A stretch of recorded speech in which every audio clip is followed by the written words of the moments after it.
चलो आज lecture number 4 ની શરૂઆત કરવાની છે બરાબર।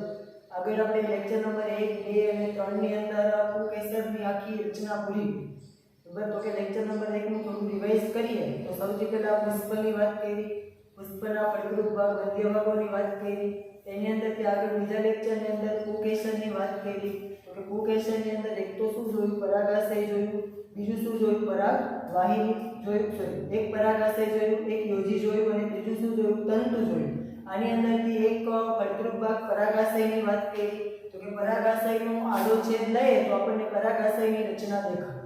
આ ઉપરાંત તો કે પરાગાશયમાંથી પરાગરજનું નિર્માણ કેમ થાય એના માટે આપણે શું જોયું, લઘુ બીજાણુ જનનની પ્રક્રિયા જોઈ કે ભાઈ લઘુ બીજાણુ જનન એટલે શું, તો કે અર્ધીકરણ દ્વારા પરાગાશયમાંથી તો કે પરાગરજ મુક્ત થવી, કેમાંથી તો કે માતૃકોષમાંથી 4 પરાગરજ છૂટી પડી બરાબર।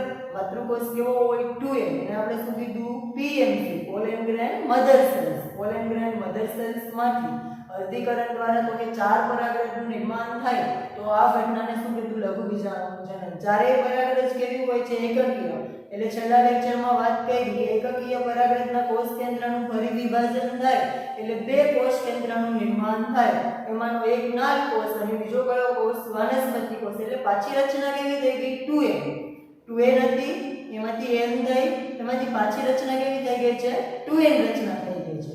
તો ત્યાં સુધી વાત કરી એટલે પુકેસર પૂરું। પુષ્પના જે બે ફળદ્રુપ ભાગોની વાત કરી, પુકેસર અને સ્ત્રીકેસર બરાબર, એમાંથી પુકેસર ચક્ર પૂરું કર્યું। આજે આપણે સ્ત્રીકેસર ચક્રની વાત કરવાની છે। તો શરૂઆત કરીએ ભાઈ, સ્ત્રીકેસર ચક્ર કેવું હોય, સ્ત્રીકેસર ચક્રના કયા કયા ભાગ છે બરાબર। સ્ત્રીકેસર ચક્રમાંથી ફળદ્રુપ ભાગોની રચના કેવી છે એની આજે આપણે વાત કરવાની છે। આગળના બંને પ્રશ્ન તમે સેટ નોટની અંદર બરોબર વ્યવસ્થિત રીતે ઉતાર્યા હશે બરાબર। આજે લેક્ચર નંબર 4 ની અંદર તમને પ્રશ્ન 2 માર્કમાં પૂછે કે સ્ત્રીકેસરની રચના સમજાવો અથવા તો સ્ત્રીકેસરને જાયાંગ કહેવાય। શું કહેવાય, સ્ત્રીકેસરને જાયાંગ, એટલે પ્રશ્ન એમ પણ પૂછી શકાય કે જાયાંગની રચના સમજાવો બરાબર। આજનો જે પ્રશ્ન છે તમને આવી રીતે પૂછાશે, સ્ત્રીકેસર ચક્રની રચના સમજાવો અથવા જાયાંગની રચના સમજાવો, કોઈ પણ રીતે પ્રશ્ન પૂછે બંનેમાંથી આપણને ખ્યાલ આવી જશે। તો કે સૌથી પહેલો મુદ્દો યાદ રાખવાનો કે સ્ત્રીકેસર ચક્ર એ પુષ્પનું માદા પ્રજનન અંગ છે। પુકેસર ચક્ર કેવું હતું, નર પ્રજનન અંગ। પુકેસર ચક્ર નર જન્યુજનક અવસ્થાનું પ્રતિનિધિત્વ કરતું। આગળના લેક્ચરમાં જોયું કે ભાઈ પુકેસર છે નર પ્રજનન અંગ છે જે નર જન્યુજનક અવસ્થાનું પ્રતિનિધિત્વ કરે, તો સ્ત્રીકેસર ચક્ર છે એ માદા પ્રજનન અંગ છે જે માદા જન્યુજનક અવસ્થાનું પ્રતિનિધિત્વ કરશે બરાબર। પુકેસરને આપણે શું કીધું હતું, લઘુ બીજાણુ પર્ણ, તો સ્ત્રીકેસરને શું કહેશું, મા બીજાણુ પર્ણ બરાબર। ખ્યાલ રાખજો કે પુકેસર છે નર પ્રજનન અંગ છે જે નર જન્યુજનક અવસ્થાનું પ્રતિનિધિત્વ કરે, તો સ્ત્રીકેસર કેવું છે, માદા પ્રજનન અંગ છે જે માદા જન્યુજનક અવસ્થાનું પ્રતિનિધિત્વ કરશે। પુકેસરને લઘુ બીજાણુ પર્ણ કીધું, તો સ્ત્રીકેસરને શું કહેવાનું, મહા બીજાણુ પર્ણ તરીકે પણ ઓળખવામાં આવે। એનાથી આગળ તો કે સ્ત્રીકેસરના આધારે પુષ્પના બે ભાગ હોઈ શકે, બે પ્રકાર હોઈ શકે બરાબર। સ્ત્રીકેસરના આધારે પુષ્પના કેટલા પ્રકાર હોઈ શકે, બે, એક સ્ત્રીકેસરી પુષ્પ અને બીજું કયું યાદ રાખવાનું, બહુસ્ત્રીકેસરી પુષ્પ। આગળ 11મા ધોરણની અંદર વાત કરી કે ભાઈ એક સ્ત્રીકેસર હાજર હોય તો પુષ્પ કેવું થયું, એક સ્ત્રીકેસરી, ઉદાહરણો યાદ કરવાના, અને બે એક કરતા વધારે સ્ત્રીકેસર હાજર હોય તો કેવું થયું છે, બહુસ્ત્રીકેસરી બરાબર। તો બરાબર યાદ રાખવાનું, સ્ત્રીકેસરને આધારે પુષ્પના કેટલા ભાગ છે, બે, એક સ્ત્રીકેસરી અને બીજું કયું દર્શાવવાનું, બહુસ્ત્રીકેસરી। એક સ્ત્રીકેસરમાં કેટલા સ્ત્રીકેસર હાજર હશે, એક જ। જો પુષ્પ એક સ્ત્રીકેસરી હોય તો સ્ત્રીકેસર કેટલા હાજર હશે, એક જ, અને જો એક કરતા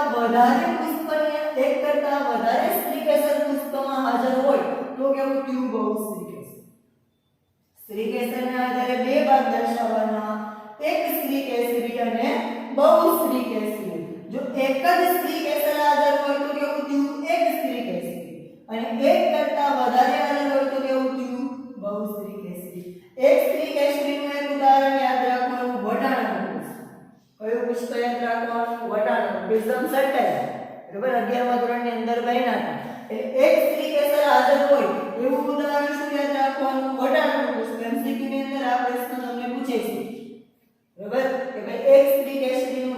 એમાંથી ઉદાહરણ આપો તો શું યાદ રાખવાનું? વટાણાનું પુષ્પ કે જેની અંદર કેટલા સ્ત્રી કેસર હાજર છે? એક જ. જો બહુ સ્ત્રી કેસરી હોય તો પાછા બે ભાગ હોઈ શકે.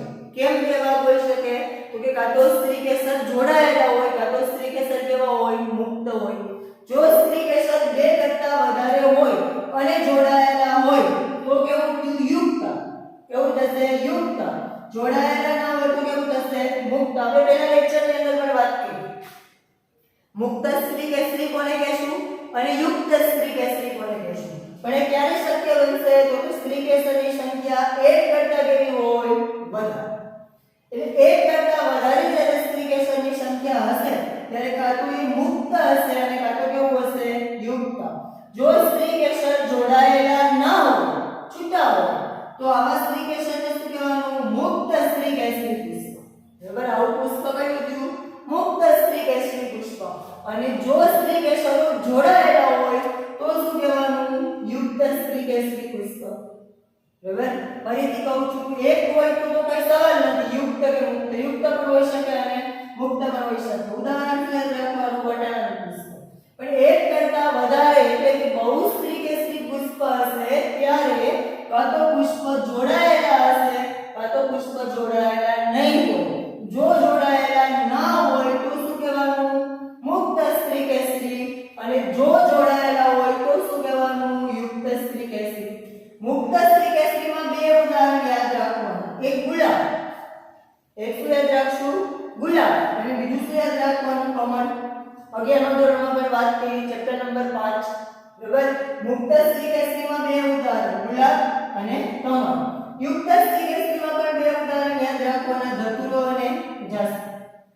બરાબર? કાલે છેલ્લા લેક્ચરમાં એક પ્રશ્નની વાત કરી, પરાગરજની રચના સમજાવો.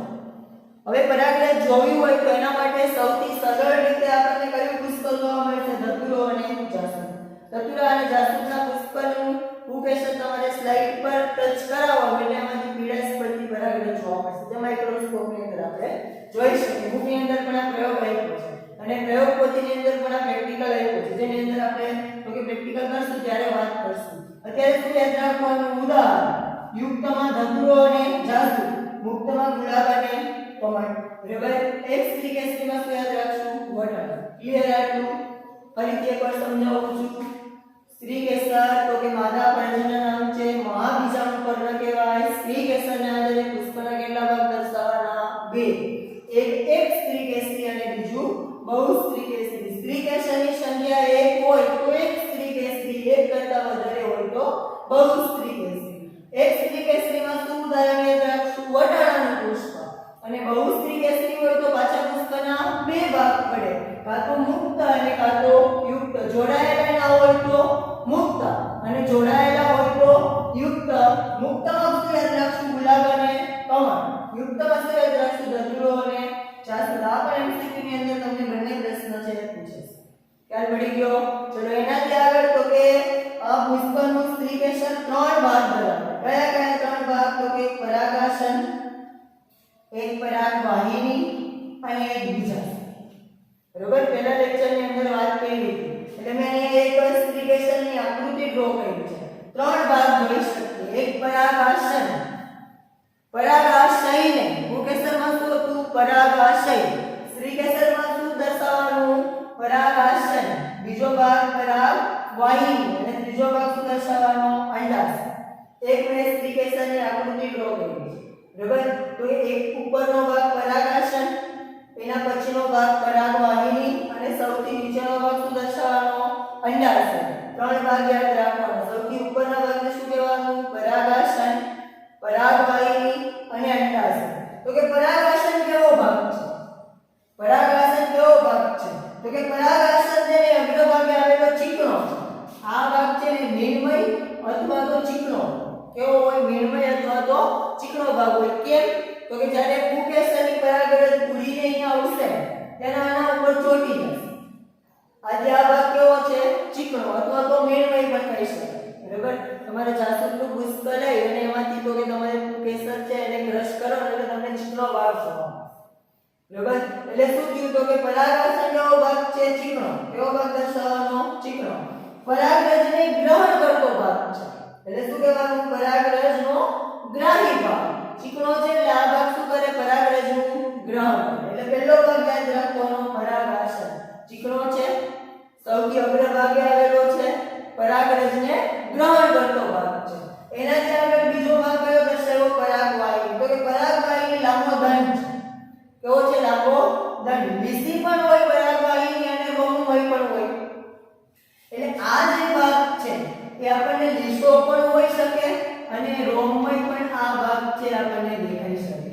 એટલે આવી રચના હોઈ શકે, કાં તો લીસો હોય અને કાં તો કેવો હોય? રોમમય. બસ આટલું જ યાદ રાખવાનું. પરાગાશયમાં કેટલું યાદ રાખશું? ચીકણો અગ્રભાગે આવેલો પરાગરજને ગ્રહણ કરતો ભાગ.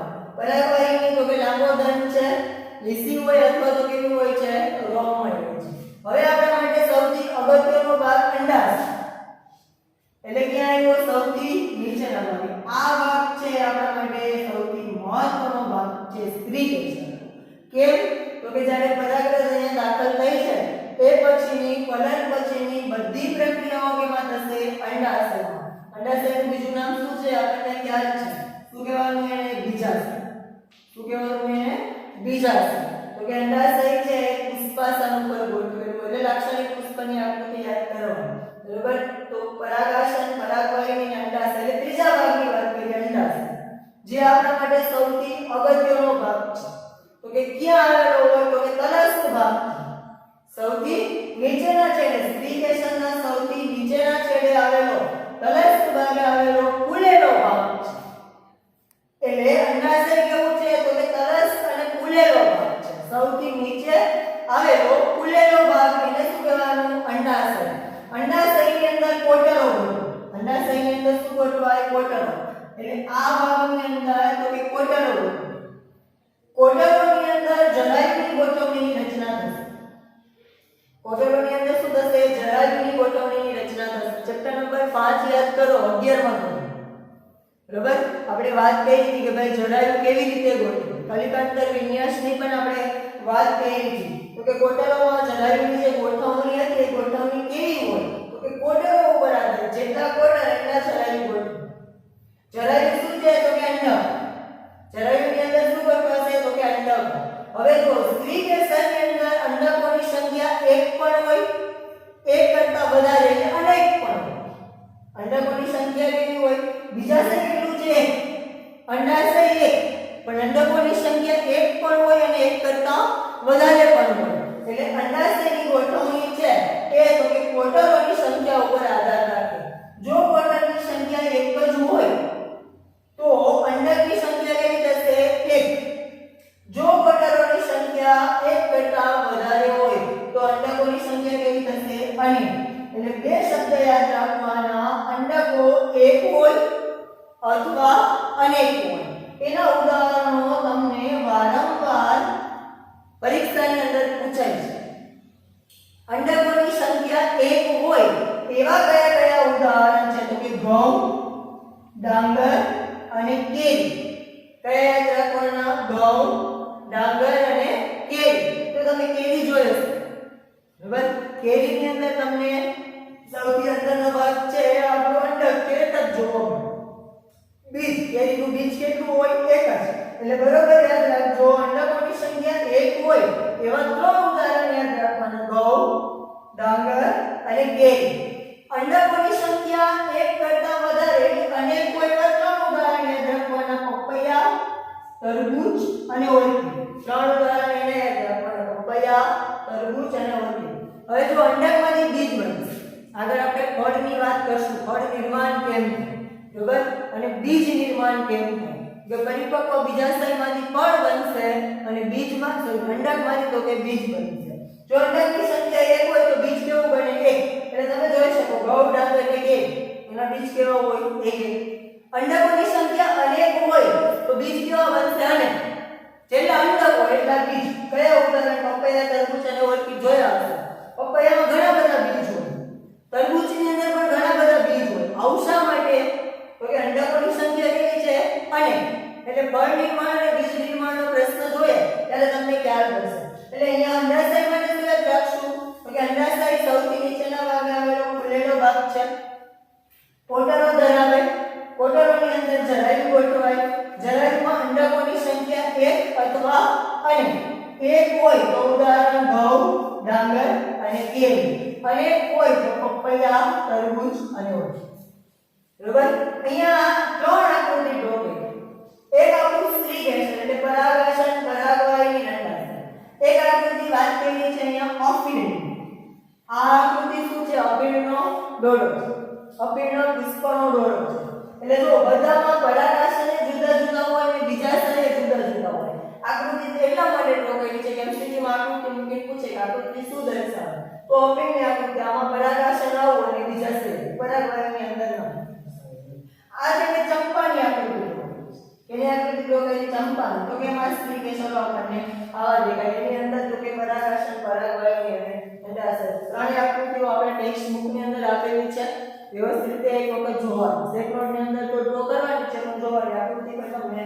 વારંવાર પૂછાય છે હવે તમને સ્ત્રી કેસરની રચના પૂછે તમે આ એક આકૃતિ ડ્રો કરશો એટલે ચાલશે આ લેવાની જરૂર નથી બરાબર ચલો એક પ્રશ્ન કમ્પ્લીટ છે બરાબર ક્લિયર બધાને ફરીથી આખા પ્રશ્નની ચર્ચા કરીએ બે માર્કમાં તમને પૂછે કે ભાઈ સ્ત્રી કેસર ચક્રની રચના સમજાવો અથવા તો જાયાંગની રચના સમજાવો સ્ત્રી કેસરને શું કહેવાય જાયાંગ અથવા એમ પણ પ્રશ્ન પૂછે મહાબીજાણુ વર્ણનની રચના સમજાવો બરાબર તો સ્ત્રી કેસર અથવા તો જાયાંગની રચનાની વાત કરીએ તો કે સ્ત્રી કેસર શું છે પુષ્પનું માદા પ્રજનન અંગ છે એને શું કહેવાય મહાબીજાણુ વર્ણન સ્ત્રી કેસરના આધારે પુષ્પના કેટલા ભાગ પાડી શકાય બે કાં તો પુષ્પ એક સ્ત્રી કેસરી હોય અને કાં તો પુષ્પ બહુ સ્ત્રી કેસરી હોય જો પુષ્પ એક સ્ત્રી કેસરી હશે તો સ્ત્રી કેસર કેટલા હાજર હશે એક અને જો પુષ્પ બહુ સ્ત્રી કેસરી હશે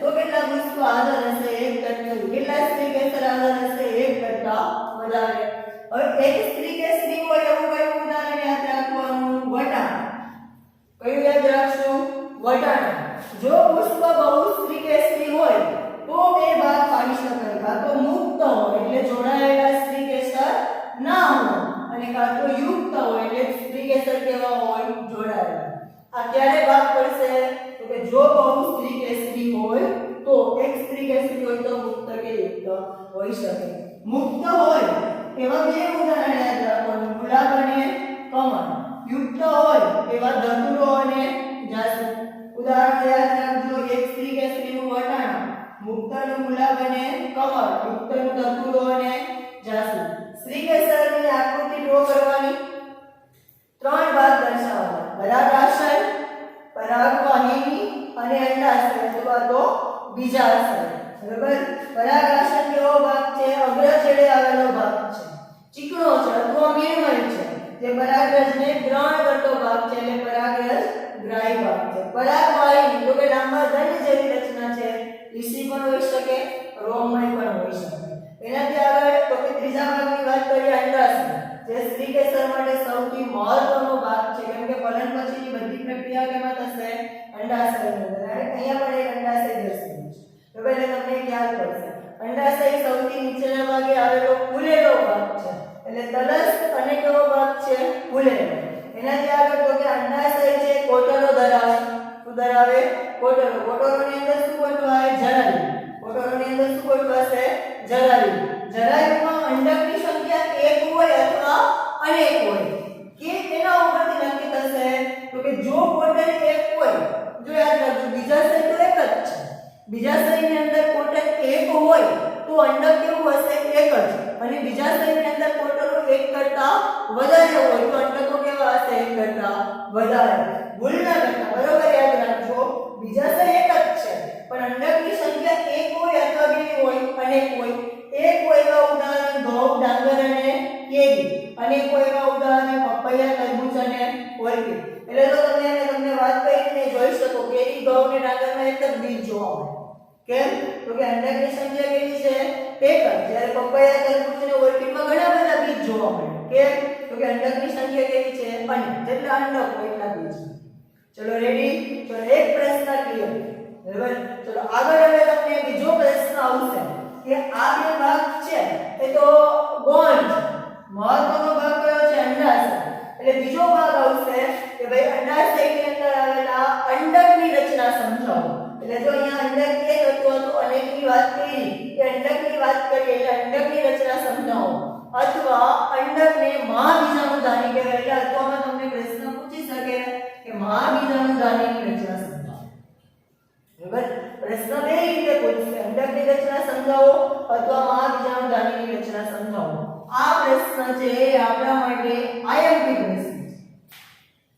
પહેલો આઈએમપી પ્રશ્ન કયો આપ્યો લઘુબીજાણુ જનન, બીજો આઈએમપી પ્રશ્ન કયો આપ્યો પરાગરજ, પરાગરજની રચના સમજાવો, ત્રીજો આઈએમપી પ્રશ્ન આ પાઠમાંથી મોસ્ટ આઈએમપી ક્વેશ્ચન કહી શકાય અંડકની રચના સમજાવો અથવા મહાબીજાણુ ધાનીની રચના સમજાવો. રેડી? ચલો શરૂઆત કરીએ.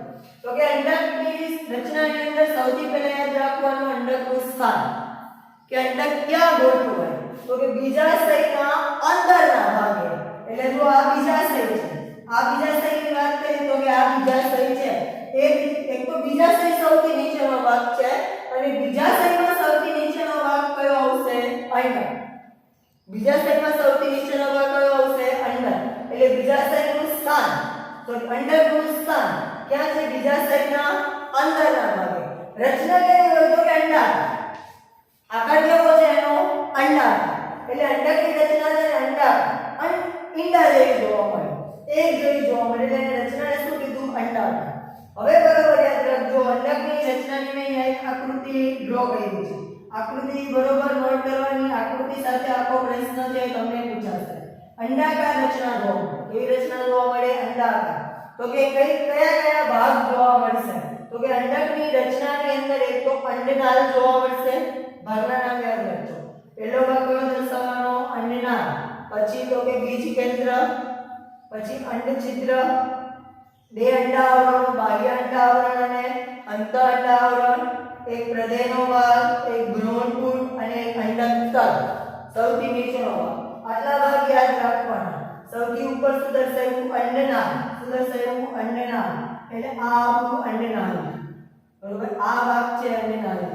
હવે જો આ ભાગ અહીંયાથી ક્યાં જોઈ રહેશે? તો કે એટલે અહીંયાથી શરૂઆત થાય, એટલે અહીંયા અંડક હોય, બરોબર? તો સૌથી પહેલો ભાગ કયો દર્શાવ્યો? અંડનાળ.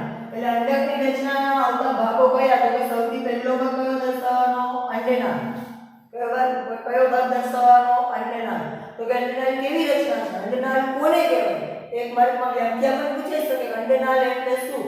તો કે અંડકની રચનામાં આવેલો ટૂંકો દંડ જેવો જરાયુ સાથે ચોટેલો ભાગ અને શું કહેવાય? અંડનાળ. અંડકનાળ પણ એને કહી શકાય, બરોબર? એટલે બરોબર યાદ રાખજો, અંડનાળ એટલે શું? તો કે અંડકમાં આવેલો ટૂંકો દંડ જે કોની સાથે જોડાયેલો હોય? જરાયુ સાથે. એટલે આ જરાયુની રચના સાથે જોડાયેલો ભાગ છે, આને શું કહેવાય? અંડનાળ. રેડી? પહેલો ભાગ કયો દર્શાવવાનો? અંડનાળ. એટલે એક ભાગની વાત કરી અંડનાળ. અંડનાળ કેવી રચના છે? ટૂંકો દંડ છે, જરાયુ સાથે ચોટેલો છે. કોની સાથે ચોટેલો છે? જરાયુ સાથે ચોટેલો છે. એનાથી આગળ બીજા ભાગની વાત કરીએ, બીજ કેન્દ્ર. બીજો ભાગ કયો છે? બીજ કેન્દ્ર. તો કે બીજ કેન્દ્ર છે એ અંડક અને અંડનાળને જોડતો ભાગ છે. બીજ કેન્દ્ર કેવો છે? અંડક અને અંડનાળને જોડતો ભાગ છે. એટલે બીજ કેન્દ્રને અંડક અને અંડનાળનું સંગમ સ્થાન કહેવાય. જો તમે જોઈ શકો કેમ જોડતો ભાગ છે? તો કે આવી રચના છે. જો આમ જોવા જાય તો આવી રચના છે. આ આપણું અંડક જો આને ભૂલી જાય તો આ આપણું અંડાકાર શું થયું? અંડક. અને આટલો દંડ શું થયો? અંડનાળ. એટલે અહીંયા એનું જોડાણ થાય. કોનું જોડાણ થાય? તો કે અંડનાળ અને અંડકનું. એટલે અહીંયાથી એનું જોડાણ થયું અને અહીંયાથી એનું જોડાણ થયું. પહેલું જોડાણ અહીંયાથી હોય, અહીંયાથી થયું, એટલે આ ભાગને શું કહેવાનું? બીજ કેન્દ્ર. પૂછાયેલું એમસીક્યુ છે સેમેસ્ટર સિસ્ટમમાં કે અંડક અને અંડનાળને જોડતો ભાગ, બરાબર? આને શું કહેવાનું? બીજ કેન્દ્ર. પ્રશ્ન એ પૂછાય કે ભાઈ અંડક અને અંડનાળનું સંગમ સ્થાન કોણ? તો શું દર્શાવવાનું? બીજ કેન્દ્ર. અંડક અને અંડનાળનું સંગમ સ્થાન કોણ? તો કે બીજ કેન્દ્ર. એટલે બીજો ભાગ યાદ રાખો, આટલું જ લખવાનું. અંડનાળ કેવો ભાગ છે? ટૂંકા દંડ જેવો જરાયુ સાથે ચોટેલો ભાગ. બીજ કેન્દ્ર તો કે અંડક અને અંડનાળનું સંગમ સ્થાન અથવા અંડક અને અંડનાળને જોડતો ભાગ. એનાથી આગળ જાય ત્રીજો ભાગ દર્શાવવાનો પ્રદેહ. કયો દર્શાવવાનો? પ્રદેહ. તો કે પ્રદેહ છે એ અંડક આવરણોથી ઘેરાયેલો ભાગ છે. કોનાથી ઘેરાયેલો ભાગ છે? અંડક આવરણ. એટલે બે અંડક આવરણોની વાત કરશું, બરાબર? અંડક આવરણથી ઘેરાયેલો ભાગ છે. આ ભાગની અંદર આ પ્રદેહનો ભાગ છે. એટલે આ ભાગની અંદર તો કે વિપુલ માત્રાની અંદર આ જેટલો ભાગ છે, આ ભાગની અંદર તો કે વિપુલ માત્રાની અંદર ખોરાકનો જથ્થો હાજર છે. શું હાજર છે? ખોરાકનો જથ્થો હાજર છે કે ત્રીજો ભાગ કયો દર્શાવવાનો હૃદય અંડક આવરણથી ઘેરાયેલો ભાગ છે વિપુલ માત્રામાં તો કે શું ધરાવે ખોરાક ધરાવે આટલું જ લખવાનું બરાબર હૃદયમાં શું લખશું અંડક આવરણોથી ઘેરાયેલો ભાગ છે એટલે બે અંડક આવરણની વાત કરીએ વિપુલ માત્રામાં શું ધરાવે ખોરાક આ પણ તમને પૂછાઈ શકે કે અંડકની રચનામાં કયો ભાગ વિપુલ માત્રામાં ખોરાક ધરાવે તો કયો ભાગ લખવાનો હૃદય એટલે આટલો ભાગ છે એ વિપુલ માત્રાની અંદર તો કે ખોરાક ધરાવશે એનાથી આગળ ચોથા ભાગની વાત કરીએ ભ્રૂણપૂટ કયો ભાગ આવશે ચોથો ભ્રૂણપૂટ એટલે આ ભાગની વાત કરીએ ભ્રૂણપૂટ એટલે આ ભાગ કયો આપણો ચોથો ભાગ ભ્રૂણપૂટ તો કે ભ્રૂણપૂટ છે એ માદાજન્ય જનકની અવસ્થા ભ્રૂણપૂટ આમ શું છે માદાજન્ય જનક કેમ કે માદાજન્ય જનકની શરૂઆત જ ક્યાંથી થાય છે ભ્રૂણપૂટ એટલે ફલનની બધી પ્રક્રિયા કેમાં થાય છે ભ્રૂણપૂટ એટલે ભ્રૂણપૂટ શું છે માદાજન્યનું જનક છે માદાજન્ય જનકની રચનાને ભ્રૂણપૂટ કહી શકાય